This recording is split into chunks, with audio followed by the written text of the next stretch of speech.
I'm Heidi Eijgel, and I own and live on a farm, Windy Coulee Canadian horses. It's just over there, and this is my horse Luna.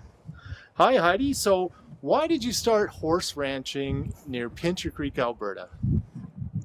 I moved here because of the landscape. My husband wanted to move here because it was close to where his family came from. So how loud are wind turbines? Are they noisy or not? You can hear them when the wind isn't blowing very hard. If it's very fierce wind, that's all you hear is the wind. On a day like this, you hear the turbines the most, really.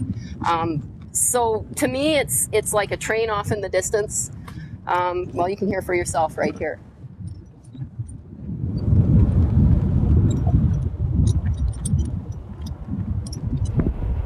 So how much wind farming is there in this region?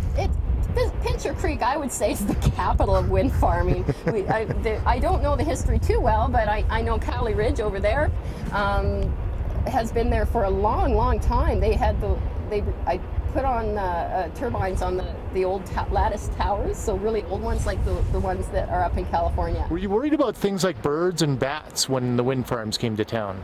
I had already done research on that, and realized that from reading articles that if you place wind turbines in places and do your research ahead of time, you can avoid a lot of bird collisions with the blades.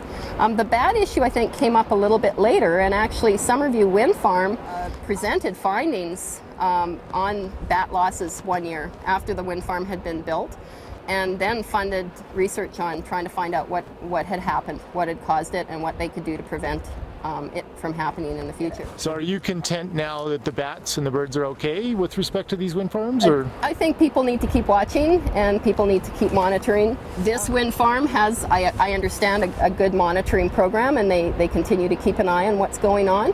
And I think it's up to the landowners to make sure other wind farms that go up with other companies elsewhere also make sure that that's an important part of what they do as follow-up once that wind farm is put up.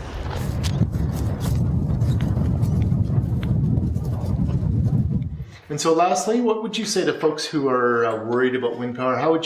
What would you suggest they do to interact with wind power companies? I'd say it's our right to manage and to plan our communities and take advantage of that. If there's an opportunity to express your concerns, do it. Ask the questions, write down the answers, go stand next to a wind turbine. Come visit us here in Pincher Creek.